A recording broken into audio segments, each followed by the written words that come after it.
আমেরিকায় ইসরায়েলকে বাঁচিয়েছে বলে মন্তব্য করেছেন যুক্তরাষ্ট্রের প্রেসিডেন্ট ডোনাল্ড ট্রাম্প। আর এবার ইসরায়েলি প্রধানমন্ত্রী নেতানিয়াহুকেও যুক্তরাষ্ট্র রক্ষা করবে বলে মন্তব্য করেছেন তিনি। তার মতে নেতানিয়াহুকে ক্ষমা করে দেওয়া উচিত। মূলত দুর্নীতির অভিযোগে ইসরায়েলের আদালতে নেতানিয়াহুর বিরুদ্ধে বিচার চলছে, আর সেদিকে ইঙ্গিত করেই ট্রাম্প একথা বলেন। বৃহস্পতিবার এই তথ্য জানিয়েছে সংবাদ মাধ্যম টিআর ওয়ার্ল্ড।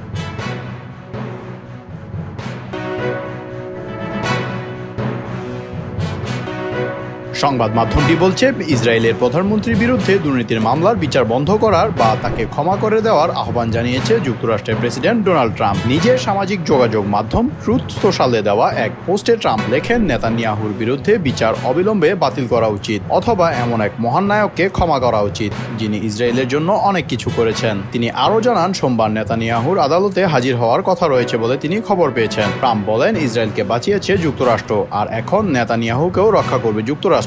মার্কিন রিপাবলিকান এই প্রেসিডেন্টের এই মন্তব্য স্পষ্টভাবে যুক্তরাষ্ট্রের সাম্প্রতিক সেই সহায়তার দিকেই ইঙ্গিত করে, যার মাধ্যমে ওয়াশিংটন ইরানের পরমাণু স্থাপনায় ইসরায়েলের অবৈধ হামলার পক্ষে অবস্থান নেয় এবং সরাসরি হামলাও চালায়। ধারণা করা হচ্ছে ট্রাম্প তার ঘনিষ্ঠ মিত্র নেতানিয়াহুকে রাজনৈতিকভাবে রক্ষা করতে চাচ্ছেন, বিশেষ করে এমন সময় যখন নেতানিয়াহুর সরকার ইসরায়েলের অভ্যন্তরে ও আন্তর্জাতিক অঙ্গনে ব্যাপক সমালোচনার মুখে রয়েছে।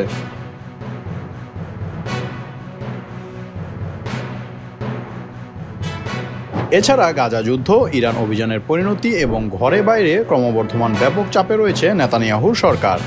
মূলত নেতানিয়াহুর বিরুদ্ধে চলমান দুর্নীতির মামলাগুলো ইসরায়েলে বহুল আলোচিত। তবে ট্রাম্পের এই আহ্বান পরিস্থিতিকে আরও জটিল করে তুলতে পারে বলে আশঙ্কা করা হচ্ছে।